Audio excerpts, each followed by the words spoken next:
Good evening. Today, let's discuss regarding some technologies like 2G, 3G, 4G, and now 5G. So, what exactly is this? Why it is there in the news now? We'll try to understand, and we'll also be discussing AFSPA, Armed Forces Special Power Act, and after that, we'll also be discussing something related to this can a Rajya Sabha member be the Prime Minister of India? So let's try to understand these points. First, when it comes to the technology, so we have used 2G technology, 3G technology, and currently we are using 4G technology. 4G stands for fourth generation. So and for a quite long period of time, we're also hearing regarding 5G technology. So that is the fifth generation.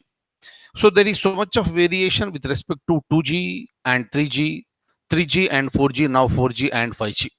So with respect to speed, with respect to the accuracy, or with respect to the amount of time that you are downloading, it seems that 5G will be working minimum 20 times faster than this 4G. And there are so many countries which are competing for this 5G as far as launching this 5G technology for the first time. And of course, so there are countries like United States of America, China, Japan, South Korea. So they're all competing. So when you look at USA, China, or Japan, and South Korea is considered to be very small country with respect to the commerce or trade, but it is very much competing with these nations. And I have a question on that one, and I'll show you that question to you. And second one, with respect to Armed Forces Special Power Act. So this is the act that is giving the central agencies to take the control over certain areas in the state. It may be entire state, or it may be few districts in the state. So that what is happening, sometimes there may be a problem like continuous violence because of the Naxalism or terrorism, or reason may be anything. And with respect to law and order, that is a state subject. That's the reason why states have got their own police. States have got their own administrative system. But sometimes there may be a chance, and there were incidents in India where state governments have failed, and you need to take the support of the central government. As the state resources are very smaller, sometimes it becomes, unfortunately, very difficult for the states to control the situation. So during the time, in order to assist the state administration and the state police, central government comes into the picture, and central forces will be deploying in the concerned state, or in what are all the districts where Armed Forces Special Power Act is imposed. And with respect to this northeastern states, almost all the states have got this, and even Jammu and Kashmir too. Now the point is that since in certain districts in Arunachal Pradesh, the violence has come down, there is a peaceful atmosphere.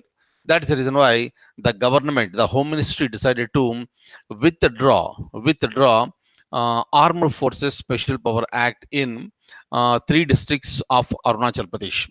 That's the reason why. So this is very much there in the news. Kindly remember, this is not taking the complete control over the situation, but these armed forces will be assisting the existing administration and the police personnel, right? And the biggest problem with the AFSPA is that under normal circumstances, if the police want to arrest anyone, or if you want to go for any search or something, you need to issue search warrant, you need to issue arrest warrant, and all these things. But with respect to AFSPA, so all those are not required. And that is the reason why one big criticism against Armed Forces Special Power Act is that this is being misused, right? So and for any examination, this particular act is very important.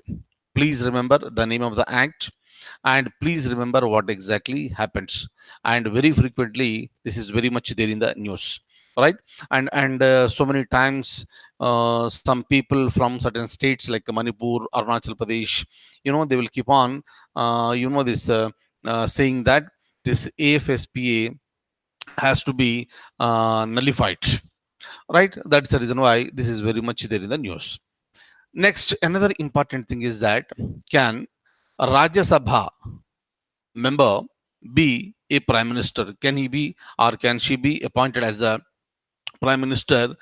Answer is yes. Meaning is simple. Any member of parliament can be appointed as a prime minister or any other minister.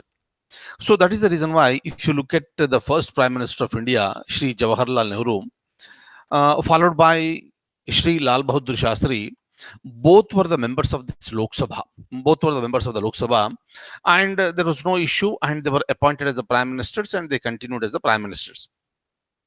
But for the first time in the year 1966, after the sudden and unfortunate demise of Shri Lal Bahadur Shastri, for a period of time, Shri Guljari Lal Nanda was the interim prime minister. And during the time, the discussions have been taken place in Congress party, and Srimati Indira Gandhi was appointed as the prime minister. And please remember, in the year 1966, when Srimati Indira Gandhi was appointed as the prime minister of India, she was a member of Rajya Sabha. Meaning is simple. Sometimes, some people will ask me this question: can a member of Rajya Sabha be the prime minister? Answer is absolutely yes. And India experienced for the first time this one in the year 1966 in the form of Srimati Indira Gandhi, right? And later, over a period of time, so we have so many prime ministers. Later in the year 1966, Atal Bihari Vajpayee was the prime minister for a period of time, but unfortunately, he could not prove the majority, and he had to step down within 13 days. So during the time, Sri Devegowda was appointed as the Prime Minister of India. And at the time, Sri Devegowda was a member of Rajya Sabha, right? And it was a very short period of time with respect to Sri Devegowda, immediately followed by Indra Kumar Gujral, or popularly known as IK Gujral. So that gentleman was also, when he was appointed as a Prime Minister, he was also a member of Rajya Sabha, right? So meaning is simple. Srimati Indira Gandhi, Sri Devagowda, Sri Indra Kumar Gujral. So these were all the members of the Rajya Sabha when they were appointed as the prime ministers. And similarly, in the year 2004, when Dr. Manmohan Singh was appointed as the Prime Minister of India, Dr. Manmohan Singh was a member of Rajya Sabha. Of course, even today also, Dr. Manmohan Singh, is a member of Rajya Sabha, and Dr. Manmohan Singh's term comes to an end by June this year. So, but otherwise, please remember, even the members of Rajya Sabha can also become the, ministers or prime ministers. For example, if you look at today, Shri Arun Jaitley, he is a member of Rajya Sabha. He is the finance minister of India. So, like this, you please remember certain things. Fine. Another very, very important thing is that, interim prime minister. We don't have any concept called interim prime minister in the constitution, but there were some circumstances in India where interim prime minister was appointed. Whether it is prime minister or interim prime minister or anything, prime minister is appointed by the president of India, right? So for the first time in the year 1964, of course, we all know that Shri Jawaharlal Nehru was appointed as the Prime Minister of India in the year 1947. And he continued as the Prime Minister. 1951 and 52, we conducted the first Lok Sabha elections. Again, Shri Jawaharlal Nehru was appointed as the Prime Minister. And he continued as the Prime Minister of India till his death in the year 1964. So at that particular time, there is a vacancy. You need to appoint somebody.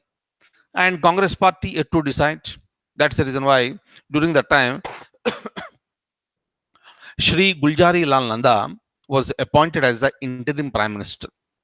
Right? So it was the first time, and he served as the interim prime minister for 13 days.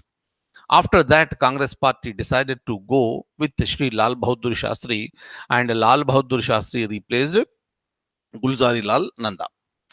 And starting from 1964 up to the year 1966, it was Shri Lal Bahadur Shastri who was the Prime Minister of India. And unfortunately, he also passed away in the year 1966. And at that time, also, same person, Shri Gulzari Lal Nanda, was appointed as the interim Prime Minister of India. And after a few days, again, first time in 1964, Gulzari Lal Nanda served as the interim prime minister for 13 days. Remember, second time, 1966, same person, Shri Gulzari Lal Nanda, served as the interim prime minister of India again for 13 days. First time also 13 days, second time also 13 days he served as the this interim prime minister.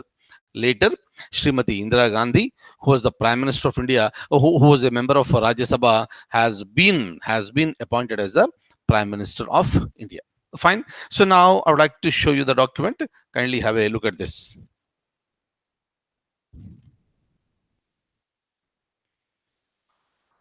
Look at this. So you may look at the question. You may read the question. Which of the following statements is or correct? So ABC, three statements are given, and you need to find out what are the statements that are correct. And in the given three statements, at least three, at least two statements are correct. Maybe three, but minimum two statements are right. Let's try to understand. Look at this. Srimati Indira Gandhi is the first person to become the Prime Minister of India, being a member of Rajya Sabha. Yes or no? Answer is yes. Just now we have discussed. B. Sri Devagowda and I.K. Gujral were the members of the Lok Sabha when they were appointed as the Prime Ministers of India is wrong. Right? Because we have discussed just now, they were the members of Rajya Sabha. Please remember these two names. They both served as the Prime Ministers of India. First, it was Devagowda, and followed by Sri I.K. Gujral. And Dr. Manmohan Singh was never a member of the Lok Sabha. Yes or no? Answer is yes. Right? There were, when Dr. Manmohan Singh was serving as the Prime Minister of India from 2004 to 2014, opposition parties demanded that let Prime Minister Dr. Manmohan Singh to contest in the election for Lok Sabha and win the election. But Dr. Manmohan Singh was never interested to contest for the Lok Sabha, and he was never a member of Lok Sabha. So obviously, out of these three statements, two statements are right, and those two statements are A and C. Now, obviously, option 3 should be the answer. Right? So you have to be very, very careful. Right? Everything in the examination, you will get the known questions, known answers, but you need to be very careful while reading a question. Look at this. Gulzari Lal Nanda was the only person who served as interim Prime Minister of India for two times. First time, May 27th, 1964 to June 9th, 1964. Next is January 11th, 1966 to January 24th, 1966. Right? And this gentleman was awarded Bharat Ratna in the year 1997. Right? Now. So now I am going further. So this is related to AFSPA, Armed Forces Special Power Act. So please read it. And very frequently, this I discuss AFSPA in our classes because this comes into the news very frequently.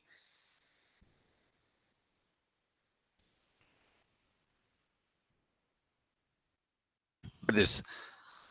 Which of the following is the first country to commercially launch? Which of the following is the first country to commercially launch fifth generation services? Right, and it went for tie up with the Samsung and United States of America, Japan, China, or South Korea. This is going to be launched tomorrow. That is on April 5th, 2019. This is going to be launched for the first time in the world, and that country is South Korea. Please remember this. South Korea competed with the United States of America, Japan, and China, and now this is going to be the first country to commercially launch 5G services. Okay. Please remember this very, very, very important one.